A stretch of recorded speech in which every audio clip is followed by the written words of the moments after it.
여러분 안녕하십니까? 이어서 경남 소식입니다. 이웃에 난동을 부린 50대 조현병 환자가 이례적으로 구속됐습니다. 진주 아파트 방화 살인 참사 뒤 위험성 높은 정신질환자에 대한 경찰과 자치단체 대응이 달라지고 있습니다. 윤경재 기자가 보도합니다. 한 여성이 다른 여성 3명과 실랑이를 벌이며 둔기를 휘두릅니다. 조현병 환자 50살 A씨는 자신의 어머니가 LPG통을 훔친 걸 신고했다는 이유로 같은 주택에 사는 이웃 3명을 폭행 협박했습니다. 신고가 접수된 건 지난달 25일부터 일주일여 동안 5차례. 협박에 그친 앞선 신고와 달리 폭행을 한 5번째 신고가 접수되자 경찰은 이례적으로 A씨를 보복 협박 등의 혐의로 구속했습니다.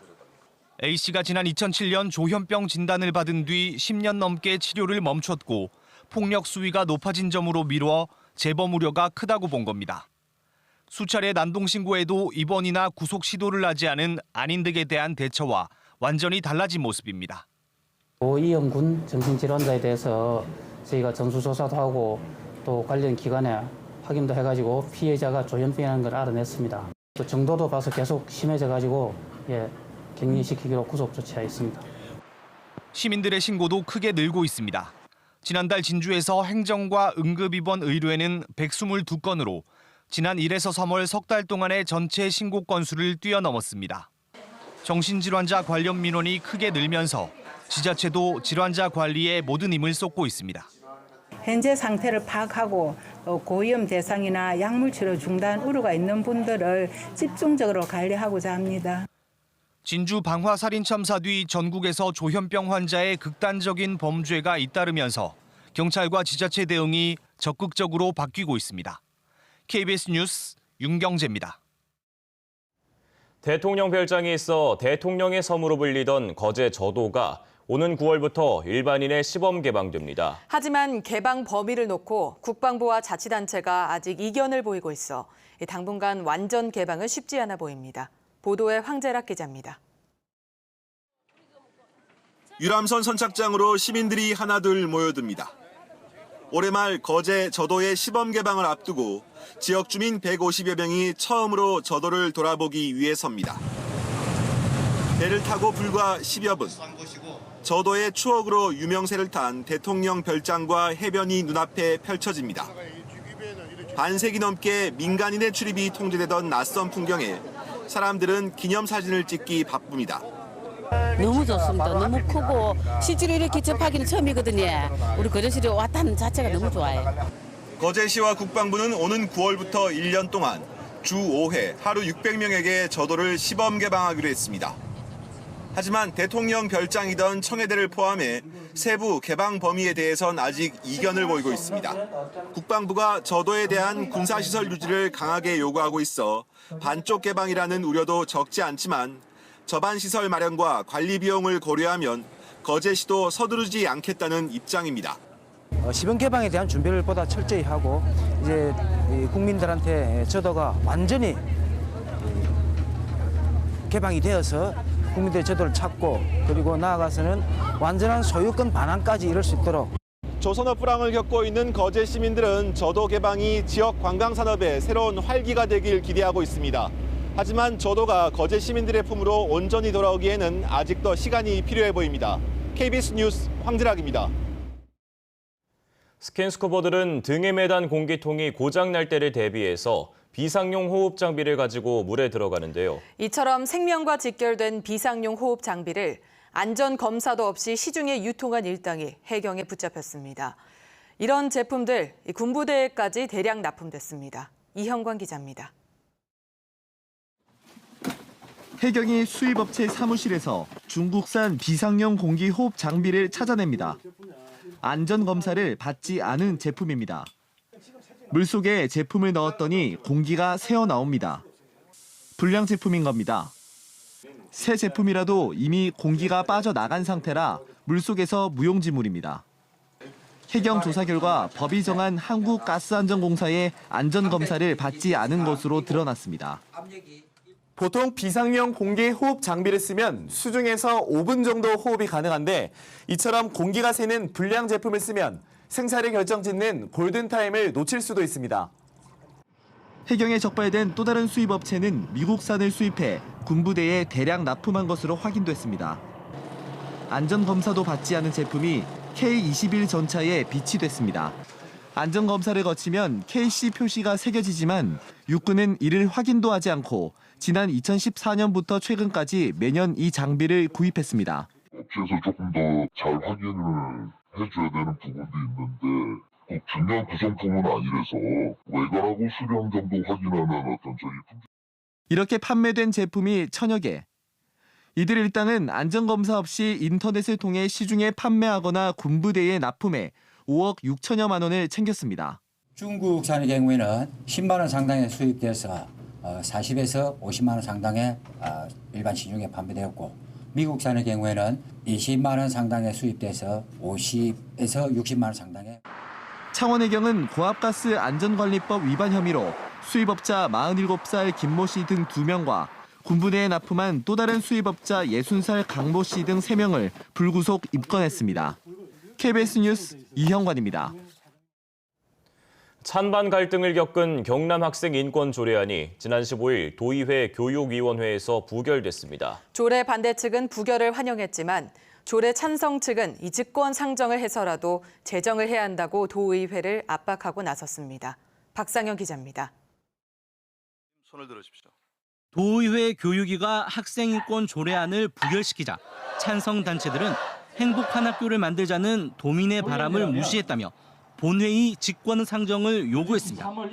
학생들의 새로운 미래, 더 나은 학교를 위해 학생인권 조례 제정이라는 현명한 결정을 5월 24일 도의회를 통해 내리기를 간절히 바란다. 박종훈 교육감도 교육위 부결이 유감이라는 입장문을 내고 이번 임시회 기간 동안 본회의 상정을 통해 반드시 통과되길 기대하며 노력하겠다고 밝혔습니다. 적잖은 민주당 의원들도 본회의에서 학생인권 조례를 처리하는데 공감하는 것으로 알려져 있습니다.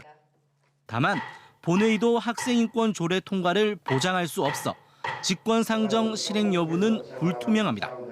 20명 정도 선에서 머무르고 본회의에 가서도 만약에 부결이 되면 민주당 내부에서 잡음이나 갈등들이 좀 공산이 있어서. 반면에 반대 단체들은 도의회가 학생과 학부모, 교사를 위해 훌륭한 결과를 만들어냈다며 교육위원회 부결을 환영했습니다. 이번 여야 합치된 절차와 결과를 존중하며 또다시 경남을 갈등과 논쟁으로 이끄는 반민주적인 어리석은 행태는 없을 것이라고 믿는다. 교육위원회는 넘지 못했지만 직권 상정이 떠오르면서 학생인권 조례는 또 다른 국면에 접어들고 있습니다. KBS 뉴스 박상현입니다. 창원시가 수소산업의 메카를 선언하며 수소산업 육성에 적극적으로 나서고 있습니다. 그런데 이웃 자치단체에 비해서 뒤처지고 있는 분위기입니다. 울산시가 수소산업 컨트롤타워 역할을 할 수소산업진흥원 유치에 적극 나서고 있습니다. 김아른의 기자입니다. 2013년에 세계 최초, 최대 규모로 울산에 조성된 수소타운입니다. 기업체 사택 140가구에 수소 연료전지 시스템을 설치해 기업체로부터 수소를 공급받아 에너지로 사용합니다. 5년간 시범 운영을 했더니 집집마다 한 달 평균 18,000원의 전기요금이 절약됐습니다. 이처럼 수소산업 선도도시로 박차를 가하는 울산이 수소산업진흥원 유치를 위한 범시민 추진위원회를 출범했습니다. 추진위는 지역 정계와 상공계, 54개 시민단체 등이 참가하는 대규모로 구성됐습니다.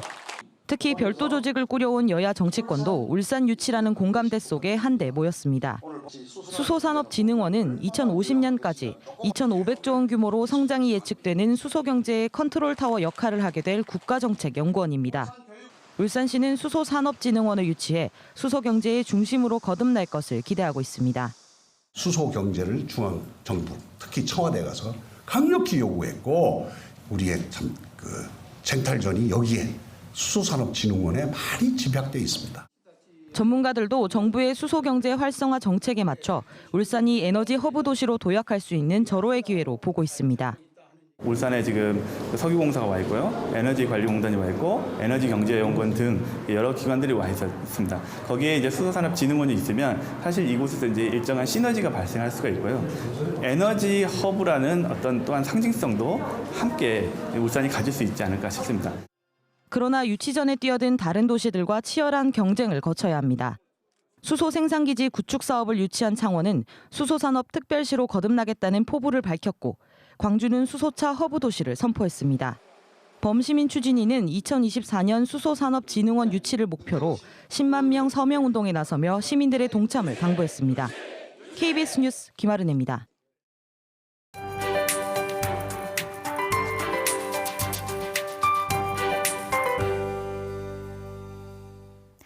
금요일인 오늘도 옷차림을 시원하게 해주셔야겠습니다. 어제만큼은 아니지만 역시나 많이 덥겠습니다. 오늘 창원의 낮 기온은 25도, 진주 27도로 예상되고요.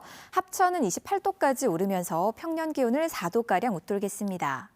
이 더위는 내일과 모레 비가 내리면서 누그러지겠는데요. 이틀 내내 비가 오락가락 이어지면서 기온을 크게 떨어뜨리겠습니다. 예상되는 비의 양은 남해안으로 최고 60mm, 내륙 지역에 20에서 40mm로 제법 많겠고요. 해안 지역은 바람도 강하게 불겠습니다. 오늘 하늘에는 햇볕을 가려주는 구름이 어제보다는 늘어나지만 여전히 자외선이 강하겠습니다. 오늘도 자외선 차단에 신경 써주셔야겠습니다. 미세먼지 농도는 보통 수준으로 대기질은 양호하겠습니다. 현재 위성 영상 보시면 경남 지역 대체로 맑은 모습 보이고 있습니다. 오늘 오후부터는 서쪽에서 다가오는 기압골의 영향으로 하늘빛이 차차 흐려지겠습니다. 현재 기온은 어제 같은 시각과 비슷하게 출발하고 있는데요. 동부 지역은 의령과 창녕, 함안 15도, 창원과 김해가 18도 가리킵니다. 낮 기온은 28도까지 오르면서 어제보다는 낮지만 평년보단 여전히 높겠습니다. 경남 서부 지역도 현재 기온 15도 안팎으로 어제와 비슷하고요. 낮 기온은 27도 안팎으로 예상됩니다. 오늘 해상에는 남해 동부 먼바다에서 오후부터 비가 내리기 시작하겠고요. 물결은 모든 해상에서 잔잔하게 일겠습니다. 내일 시작되는 비는 다음 주 월요일까지 길게 이어지면서 더위가 누그러지겠고요. 다음 주 화요일부터 다시 맑고 더워지겠습니다. 기상정보였습니다. 삼성중공업과 대우조선협력사, 해운사 등 30에서 40개 업체가 참가하는 일자리 박람회가 오는 21일 거제시 체육관에서 열립니다. 통영 요트학교가 필기시험 없이 교육 이수로 면허를 발급받은 요트 조종면허 면제교육 수강생을 모집합니다. 함안군이 31일까지 강나루 생태공원 청보리밭을 소재로 한 전국 사진 콘테스트를 개최합니다. 고성군이 유동인구가 많은 고성읍에 미세먼지 농도를 실시간으로 측정하는 미세먼지 신호등을 설치했습니다. 현대로템이 소음과 비용을 줄이는 신기술 열차 추진 시스템의 국산화와 상용화에 성공했습니다. 현대로템이 개발한 신기술 추진 시스템은 영구자석을 이용한 전동기로 기존 방식보다 열차 실내 소음이 10데시벨 정도 감소하고 에너지 소비는 26%가 줄어듭니다. 로템은 수소 연료전지 노면 전차와 고속 차량 분야에도 파급 효과가 날 것이라고 밝혔습니다. 미국이 수입차에 대한 고율 관세 부과를 연기함에 따라 경남의 자동차 업계도 안도하고 있습니다. 경남의 자동차 수출은 지난해 상반기 이후 회복세가 이어지고 있으나 미국이 고율 관세를 부과할 경우 감소세로 돌아설 것으로 예상됩니다. 또 창원의 경우 올해 1분기 4억 달러의 자동차 부품 수출을 기록했으나 자동차 고율 관세가 부과될 경우 부품업계의 타격도 예상됩니다. 경상남도가 국지성 집중호우 등에 대응하기 위해 오는 10월 15일까지 시군과 함께 산사태 대책 상황실을 운영합니다. 상황실은 산사태 정보 시스템을 통해 시군 상황 대응 점검과 취약 지역 관리 등 여름철 산사태 예방과 대응, 복구 상황을 지휘합니다. 경상남도는 올해 산사태 예방을 위해 취약 지역 2,200여 곳과 임도 403km 구간 등을 중심으로 점검과 사전 보수 작업을 하고 있습니다. 뉴스를 마칩니다. 시청해주신 여러분 고맙습니다.